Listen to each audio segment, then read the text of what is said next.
جس کا نام ہم ہی جانتے ہیں داغ۔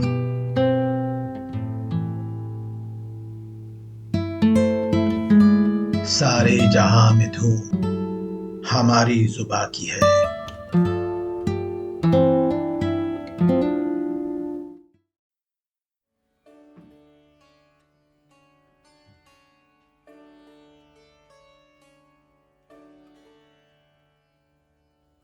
گنگو کو لوگ برہمن کہتے ہیں اور وہ اپنے کو برہمن سمجھتا بھی ہے۔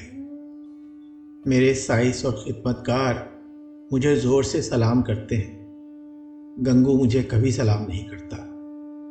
وہ شاید مجھ سے پا لاگن کی توقع رکھتا ہے۔ میرا جھوٹا گلاس کبھی ہاتھ سے نہیں چھوتا، اور نہ میری کبھی اتنی ہمت ہوئی کہ اس سے پنکھا جلنے کو کہوں۔ جب میں پسینے میں تر ہوتا ہوں اور وہاں کوئی دوسرا آدمی نہیں ہوتا تو گنگو آپ ہی آپ پنکھا اٹھا لیتا ہے، لیکن اس کے چہرے سے صاف عیاں ہوتا ہے کہ وہ مجھ پر کوئی احسان کر رہا ہے، اور میں بھی نہ جانے کیوں فوراً ہی اس کے ہاتھ سے پنکھا چھین لیتا ہوں۔ تیز مزاج آدمی ہے، بات کی مطلق برداشت نہیں۔ ایسے بہت کم آدمی ہیں جن سے اس کی دوستی ہو۔ سائنس اور خدمتگار کے ساتھ بیٹھنا شاید وہ کسر شان سمجھتا ہے۔ میں نے اسے کسی سے بے تکلف ہوتے نہیں دیکھا، نہ میلے تماشے میں جاتے دیکھا۔ حیرت یہ ہے کہ اسے بھنگ بوٹی سے بھی شوق نہیں، جو اس طبقے کے آدمیوں میں ایک غیر معمولی وصف ہے۔ وہ کبھی پوجا پاٹ نہیں کرتا اور نہ اسے ندی میں اشنان کرنے کا خبت ہے۔ بالکل نا حرف شناس آدمی ہے، لیکن پھر بھی وہ برہمن ہے اور چاہتا ہے کہ دنیا اس کی تعظیم اور خدمت کرے۔ اور کیوں نہ چاہے، جب اجداد کی پیدا کی ہوئی ملکیتوں پر آج بھی لوگ قابض ہیں اور اسی شان سے قابض ہیں گویا انہوں نے خود ہی پیدا کی ہو، تو وہ کیوں اس تقدس اور امتیاز کو ترک کر دے جو اس کے بزرگوں نے پیدا کیا تھا۔ یہی اس کا طریقہ ہے۔ میری طبیعت کچھ اس قسم کی واقع ہوئی ہے کہ اپنے ملازموں سے بہت کم بولتا ہوں۔ میں چاہتا ہوں جب تک میں نہ بلاؤں کوئی میرے پاس نہ آئے۔ مجھے یہ اچھا نہیں لگتا کہ ذرا ذرا سی باتوں کے لیے آدمیوں کو آواز دیتا پھروں۔ مجھے اپنے ہاتھ سے سراہی سے پانی انڈیل لینا، یا اپنا لیمپ جلا لینا، یا اپنے جوتے پہن لینا، یا الماری سے کوئی کتاب نکال لینا اس سے کہیں زیادہ آرام دہ معلوم ہوتا ہے کہ ہینگن اور میکو کو پکاروں۔ اس سے مجھے اپنی آزادی اور خود اعتباری کا احساس ہوتا ہے۔ نوکر بھی میرے مزاج سے واقف ہو گئے ہیں اور بلا ضرورت میرے پاس بہت کم آتے ہیں۔ اس لیے ایک دن علی صبح جب گنگو میرے سامنے آ کر کھڑا ہو گیا تو مجھے کچھ ناگوار گزرا۔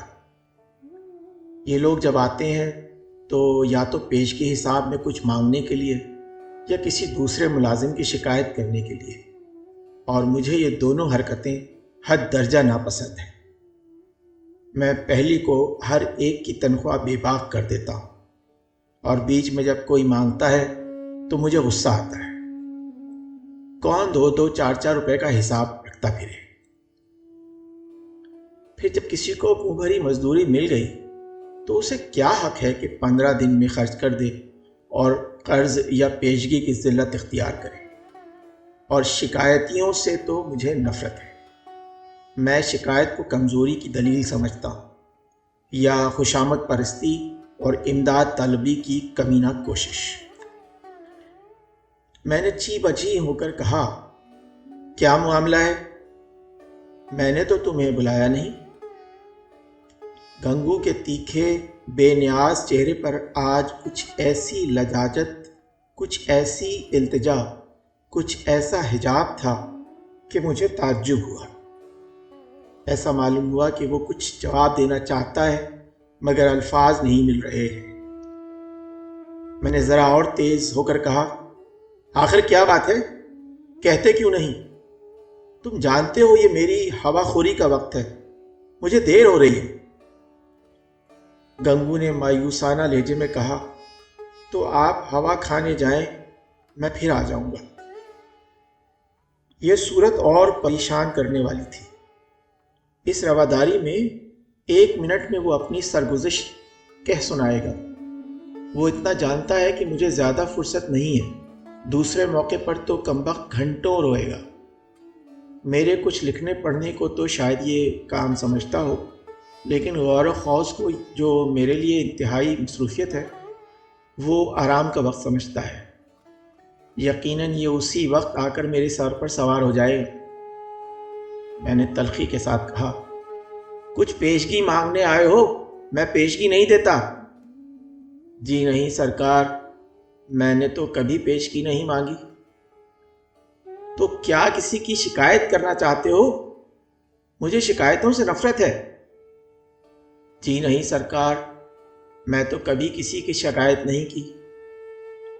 تو پھر خواہ مخواہ میرے سر پر سوار ہو گئے؟ گنگو نے اپنے دل کو مضبوط کیا۔ اس کے بشرے سے معلوم ہو رہا تھا کہ وہ گویا کوئی جست لگانے کے لیے اپنی ساری قوتوں کو مجتمع کر رہا ہے۔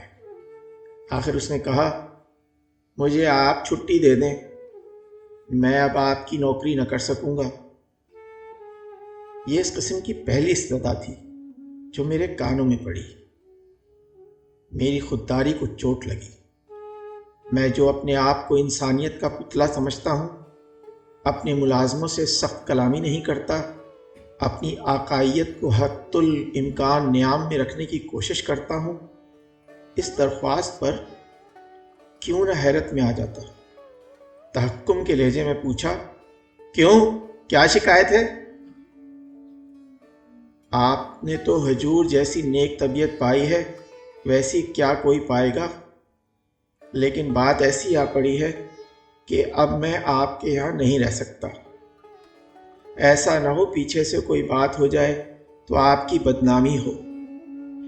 میں نہیں چاہتا میرے ڈیل سے آپ کی آبرو میں بٹا لگے۔ میرے دل میں الجھن پیدا ہوئی، دریافت حال کا اشتیاق پیدا ہوا، ہوا خوری کا نشہ اتر گیا۔ توکل کے انداز سے برآمدے میں پڑی ہوئی کرسی پر بیٹھ کر بولا، تم تو پہلیاں بجھوا رہے ہو، صاف صاف کیوں نہیں کہتے؟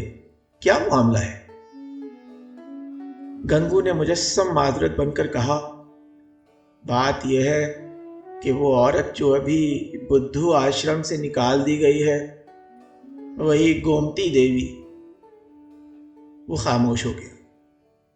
میں نے بے صبر ہو کر کہا، ہاں نکال دی گئی ہے، تو پھر تمہاری نوکری کا اس سے کیا تعلق ہے؟ میں اس سے بیاہ کرنا چاہتا ہوں حضور۔ میں حیرت سے اس کا منہ تکنے لگا۔ یہ پرانے خیال کا گونگا برہمن، جسے نئی تہذیب کی ہوا تک نہیں لگی، اس عورت سے شادی کرے گا جسے کوئی بھلا آدمی اپنے گھر میں قدم بھی نہ رکھنے دے گا۔ گومتی نے محلے کی پرسکون فضا میں تھوڑی سی حرکت پیدا کر دی تھی۔ کئی سال قبل وہ بدھو آشرم میں داخل ہوئی تھی۔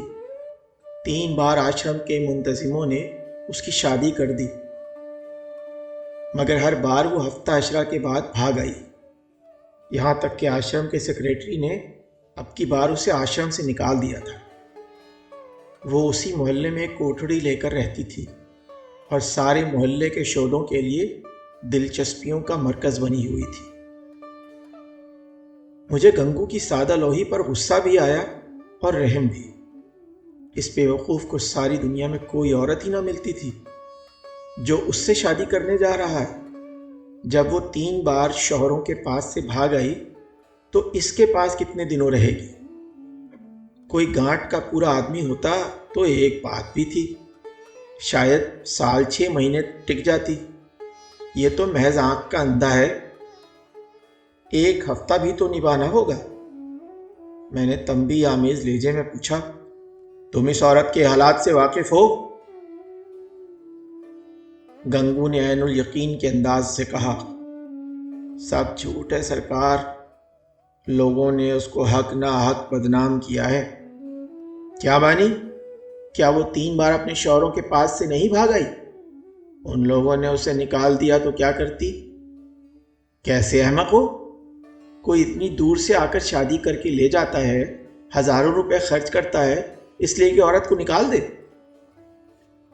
گنگو نے شاعرانہ جوش کے ساتھ کہا، جہاں محبت نہیں حضور، وہاں کوئی عورت نہیں رہ سکتی۔ عورت خالی روٹی کپڑا تو نہیں چاہتی ہے، کچھ محبت بھی تو چاہتی ہے۔ وہ لوگ سمجھتے ہوں گے کہ ہم نے بدھوا سے بیاہ کر کے اس کے اوپر کوئی بہت بڑا احسان کیا ہے، چاہتے تھے کہ وہ دل و جان سے اس کی ہو جائے، لیکن دوسرے کو اپنانے کے لیے پہلے آپ اس کا بن جانا پڑتا ہے حضور، یہ بات ہے۔ پھر اسے ایک بیماری بھی ہے، اسے کوئی بھوت لگا ہوا ہے، وہ کبھی بک جھک کرنے لگتی ہے اور بے ہوش ہو جاتی ہے۔ اور تم ایسی عورت سے شادی کرو گے؟ میں نے شبہ کے انداز سے سر ہلا کر کہا۔ سمجھ لو زندگی تلخ ہو جائے گی۔ گنگو نے شہیدانہ سرگرمی سے کہا، میں تو سمجھتا ہوں میری زندگی بن جائے گی، آگے بھگوان جی کی مرضی۔ میں نے زور دے کر کہا، تو تم نے طے کر لیا ہے؟ ہاں حضور۔ تو میں تمہارا استعفیٰ منظور کرتا ہوں۔ میں بے معنی رسوم اور محمل بندشوں کا غلام نہیں ہوں، لیکن جو آدمی ایک فاحشہ سے شادی کرے اسے اپنے یہاں رکھنا اندیشے سے خالی نہ تھا۔ آئے دن قضیے ہوں گے، نئی نئی الجھنیں پیدا ہوں گی، کبھی پولیس تحقیقات کرنے آئے گی، کبھی مقدمے کھڑے ہوں گے۔ کیا عجب ہے کہ چوری کی وارداتیں بھی ہوں۔ گنگو بھوکے آدمی کی طرح روٹی کا ٹکڑا دیکھ کر اس کی طرف لپک رہا ہے۔ روٹی خشک ہے، بدمزہ ہے، اس کی اسے پرواہ نہیں۔ اس کا عقل سلیم سے کام لینا حامل تھا، میں نے اس کے علیحدہ کر دینے ہی میں اپنی عافیت سمجھی۔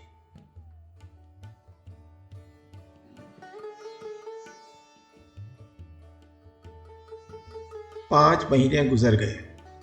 گنگو نے گومتی سے شادی کر لی تھی اور اسی محلے میں ایک کھپریل کا مکان لے کر رہتا تھا۔ وہ اب چاٹ کا خوانچہ لگا کر گزر بسر کرتا تھا۔ مجھے جب کبھی بازار میں مل جاتا میں اس سے استفسار حال کرتا۔ مجھے اس کے حالات سے ایک خاص دلچسپی ہو گئی تھی۔ یہ ایک معاشرتی مسئلے کی آزمائش تھی، معاشرتی ہی نہیں بلکہ نفسیاتی بھی۔ میں دیکھنا چاہتا تھا کہ اس کا انجام کیا ہوتا ہے۔ میں گنگو کو ہمیشہ خوش و خرم دیکھتا، فراغت اور بے فکری سے چہرے پر جو ایک نفاست اور مزاج میں خودداری پیدا ہو جاتی ہے وہ مجھے یہاں صریحاً نظر آتی تھی۔ روپے 20 آنے کی روز بکری ہو جاتی تھی، اس میں لاگت نکال کر 8-10 آنے بچ جاتے تھے، یہی اس کی معاش تھی، مگر اس میں کوئی خاص برکت تھی، کیونکہ اس طبقے کے آدمیوں میں جو بے سر و سامانی، جو بے غیرتی نظر آتی ہے، ان سے وہ پاک تھا۔ اس کے چہرے پر خود اعتمادی اور مسرت کی جھلک تھی جو سکون قلب ہی سے پیدا ہو سکتی ہے۔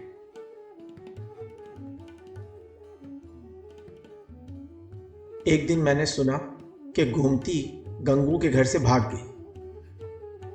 کہہ نہیں سکتا کیوں مجھے اس خبر سے ایک خاص خوشی ہوئی۔ مجھے گنگو کے اطمینان اور پرعافیت زندگی پر ایک طرح کا رشک آتا تھا۔ میں اس کے بارے میں کسی رسوا کن سانحے، کسی دل نگار اور تباہ کن تغیر کا منتظر تھا۔ آخر اسے اپنی سہل اعتقادی کا تاوان دینا پڑا۔ اب دیکھیں وہ کس طرح منہ دکھاتا ہے۔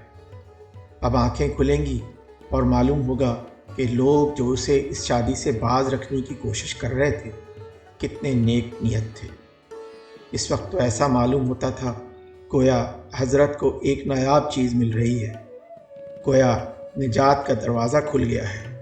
لوگوں نے کتنا سمجھایا، کتنا کہا کہ یہ عورت اعتبار کے قابل نہیں، کتنوں کو دغا دے چکی ہے، تمہارے ساتھ بھی دغا کرے گی، مگر اس پر مطلق اثر نہ ہوا۔ اب اس املہانہ ضد کا خمیازہ اٹھاؤ۔ اب ملے تو ذرا مزاج پرسی ہی کروں، کہوں کیوں مہاراج، دیوی جی کا یہ بردان پا کر خوش ہوئے یا نہیں؟ تم تو کہتے تھے وہ ایسی ہے اور ویسی ہے، لوگ اسے محض بدخواہی کے باعث تہمت لگاتے ہیں۔ اب بتلاؤ کون غلطی پر تھا؟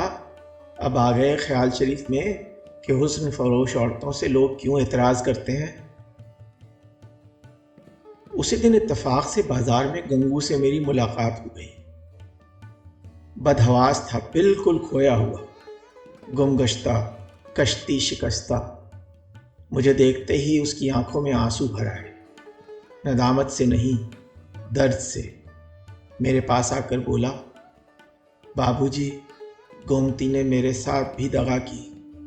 میں نے حاسدانہ مسرت لیکن بظاہر ہمدردی کا اظہار کر کے کہا، تم سے تو میں نے پہلے ہی کہا تھا لیکن تم مانے ہی نہیں۔ اب صبر کرو، اس کے سوا اور کیا چارہ ہے؟ روپے پیسے صاف کر لے گئی یا کچھ چھوڑ گئی؟ گنگو نے سینے پر ہاتھ رکھا، ایسا معلوم ہوا گویا میرے اس سوال نے اس کے جگر کے ٹکڑے کر دیے ہیں۔ ارے بابو جی، ایسا نہ کہیے، اس نے دھیلے کی چیز بھی نہیں چھوئی، اپنا جو کچھ تھا وہ بھی چھوڑ گئی۔ نہ جانے مجھ میں کیا برائی دیکھی، میں اس کے لائق نہ تھا۔ بس اور کیا کہوں، وہ پڑھی لکھی، میں کریا اچھر بھینس برابر۔ میرے ساتھ اتنے دن رہی، یہی بہت تھا۔ کچھ دن اور اس کے ساتھ رہ جاتا تو آدمی بن جاتا۔ اس کا آپ سے کہاں تک بخان کروں؟ بابو جی، اوروں کے لیے وہ چاہے کچھ بھی رہی ہو، وہ میرے لیے کسی دیوتا کا آشیرواد تھی۔ کیا جانے مجھ سے ایسی کیا خطا ہو گئی، مگر قسم لے لیجئے جو اس نے بھول کر بھی شکایت کی ہو۔ میری اوقات ہی کیا ہے بابو جی، 10-12 آنے روز کا مجور ہوں، مگر اس میں بھی اس کے ہاتھوں اتنی برکت تھی کہ کبھی کوئی تکلیف نہیں ہوئی۔ میں نے اس کے چہرے پر میل نہیں دیکھا۔ مجھے ان الفاظ سے سخت مایوسی ہوئی۔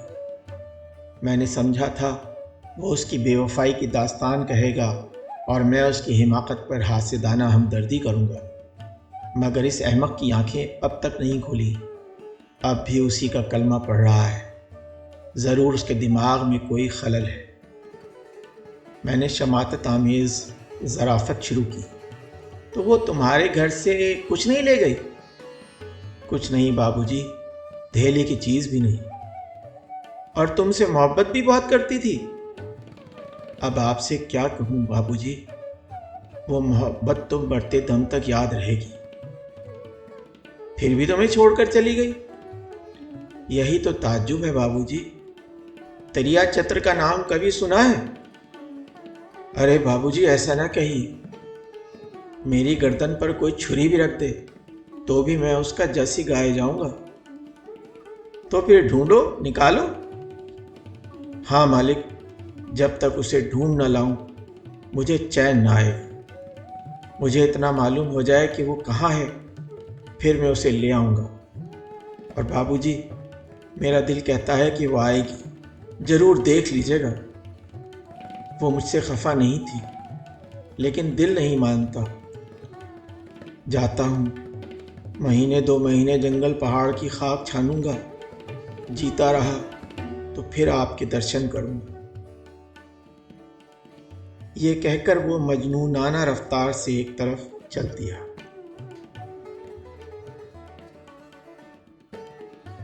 اس کے بعد مجھے ایک ضرورت سے نینی تال جانا پڑا۔ تفریح کے لیے 1 مہینے کے بعد لوٹا اور ابھی کپڑے بھی نہ اتار پایا تھا کہ دیکھتا ہوں گنگو ایک نوزائیدہ بچے کو گود میں لیے کھڑا ہے۔ شاید کرشن کو پا کر نند بھی اتنے باغ نہ ہوئے ہوں گے۔ معلوم ہوتا تھا مسرت اس کے جسم سے باہر نکلی پڑتی ہے۔ چہرے اور آنکھوں سے تشکر اور نیاز کے نغمے سے نکل رہے تھے۔ کچھ وہی کیفیت تھی جو کسی فاقہ کش سائل کے چہرے پر شکم سیر ہو جانے کے بعد نظر آتی ہے۔ میں نے پوچھا، کہو مہاراج، گومتی دیوی کا کچھ سراغ ملا؟ تم تو باہر گئے تھے۔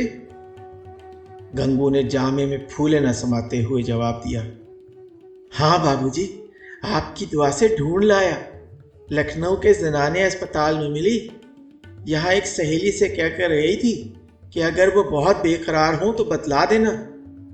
میں سنتے ہی لکھنؤ بھاگا اور انہیں لے آیا۔ گھاتے میں یہ بچہ بھی مل گیا۔ اس نے بچے کو گود میں اٹھا کر میری طرف بڑھایا، گویا کوئی کھلاڑی تمغہ پا کر اسے دکھا رہا۔ میری حیرت کی انتہا نہ رہی۔ ابھی اس کی شادی کو ہوئے کل 6 مہینے ہوئے ہیں، پھر بھی یہ بچے کو کتنی بے حیائی سے دکھا رہا ہے۔ میں نے تمسخر کے انداز سے پوچھا، اچھا یہ لڑکا بھی مل گیا؟ شاید اس لیے وہ یہاں سے بھاگی تھی۔ ہے تو تمہارا ہی لڑکا نا؟ میرا کاہے کو ہے بابو جی، آپ کا ہے، بھگوان کا ہے۔ تو لکھنؤ میں پیدا ہوا؟ ہاں بابو جی، ابھی تو کل 1 مہینے کا ہے۔ تمہاری شادی ہوئے کتنے دن ہوئے؟ یہ 7واں مہینہ چل رہا ہے۔ شادی کے 6 مہینے میں پیدا ہوا؟ اور کیا بابو جی، پھر بھی تمہارا لڑکا ہے؟ ہاں جی۔ کیسی بے سر پیر کی باتیں کر رہے ہو؟ معلوم نہیں وہ میرا منشا سمجھ رہا تھا۔ اسی سادہ لوہانہ انداز سے بولا، گھر میں مرتے مرتے بچی بابو جی، یہ نیا جنم ہوا، 3 دن 3 رات چھٹپٹاتی رہی، کچھ نہ پوچھئے۔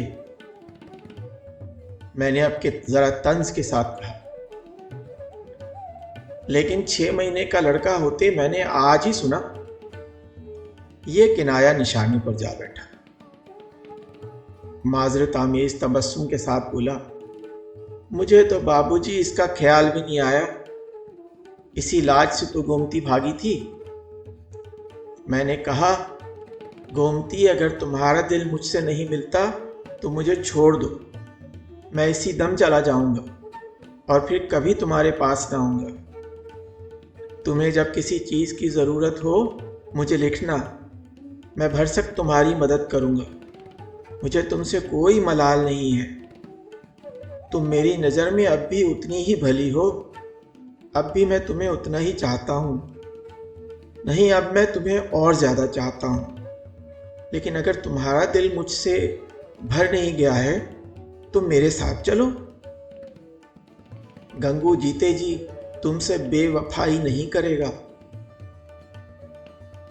میں نے تم سے اس لیے بیان نہیں کیا کہ تم دیوی ہو، بلکہ اس لیے کہ میں تمہیں چاہتا ہوں اور سمجھتا تھا کہ تم بھی مجھے چاہتی ہو۔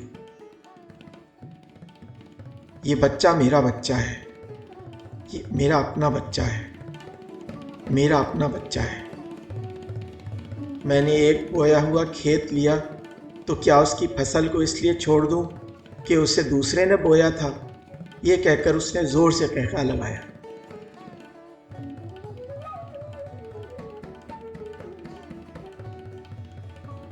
میں کپڑے اتارنا بھول گیا۔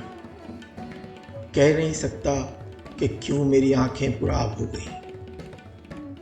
نہ جانے وہ کون سی طاقت تھی جس نے میری دلی کراہت کے باوجود میرے ہاتھوں کو بڑھا دیا۔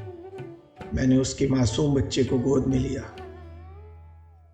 اور اس پیار سے اس کا بوسہ لیا کہ شاید اپنے بچوں کا کبھی نہ لیا ہوگا۔ گنگو بولا، بابو جی آپ بڑے شریف ہیں، گومتی سے برابر آپ کا بخان کیا کرتا ہوں، کہتا ہوں چل ایک بار ان کے درشن کرا، لیکن مارے شرم کے آتی ہی نہیں۔ میں اور شریف، اپنی شرافت کا پردہ آج میری آنکھوں سے ہٹا۔ میں نے عقیدت کے ڈوبے ہوئے لہجے میں کہا، نہیں جی، وہ میرے جیسے سیاہ دلوں کے پاس کیا آئیں گی، چلو میں ان کے درشن کرنے چلتا ہوں۔ تم مجھے شریف سمجھتے ہو، میں ظاہر میں شریف مگر دل کا کمینہ ہوں۔ اصل شرافت تم میں ہے، اور یہ معصوم بچہ وہ پھول ہے جس سے تمہاری شرافت کی مہک نکل رہی ہے۔ میں بچے کو سینے سے چمٹائے ہوئے گنگو کے ساتھ چلا۔